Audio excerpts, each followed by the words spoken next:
आज शोक सभा में शोक में आपके साथ शामिल होने के लिए, परिवार के साथ शामिल होने के लिए मैं भी उपस्थित हुआ था।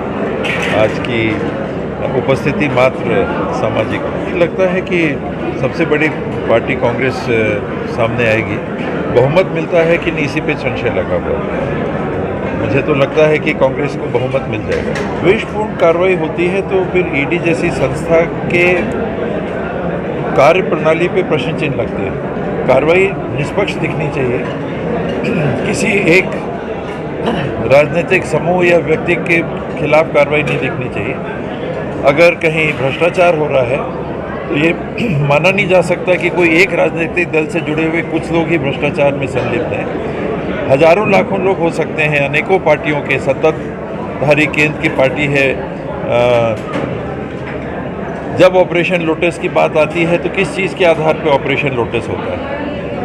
वो सामान, वो राशि कहाँ से आती है? वहाँ भ्रष्टाचार नहीं है। तो अगर ईडी को कार्रवाई करनी है तो ऐसी कार्रवाई होनी चाहिए कि जो निष्पक्ष दिखे सबके ऊपर। अगर कार्रवाई निष्पक्ष नहीं होती है तो फिर सवाल उठते हैं।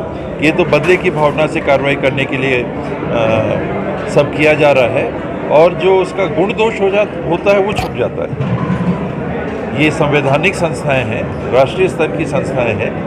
देश के देखभाल के लिए और समाज की व्यवस्था के लिए, भ्रष्टाचार को रोकने के लिए इनको बनाया गया है।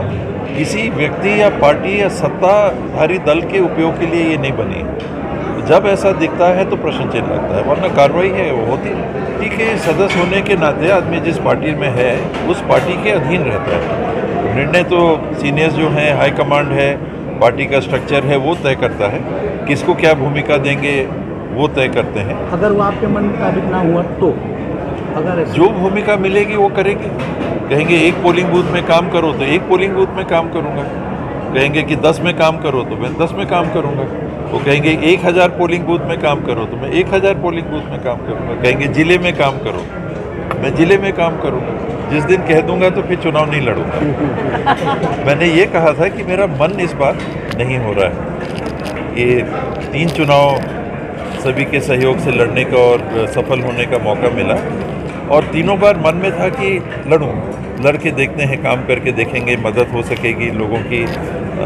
मैं भी चाहता था कि भाग लूँ। वो जो मन की भावना है उसका अभाव महसूस कर रहा हूँ। मैंने ये कभी नहीं कहा कि चुनाव नहीं लड़ूंगा। जिस दिन बोलूँगा फिर आप ये मानिए कि वो लकीर रहेगी। कमियाँ रहती हैं इसमें, पोस्टिंग की कमियाँ हैं, स्टाफ की भर्ती की कमियाँ हैं।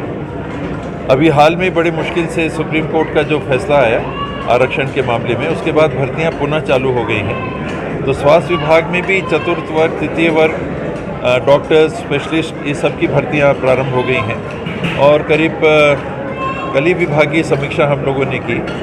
NHM, DHS, DME और आयुष ये मिला के करीब 18,000 लोगों की भर्ती होगी।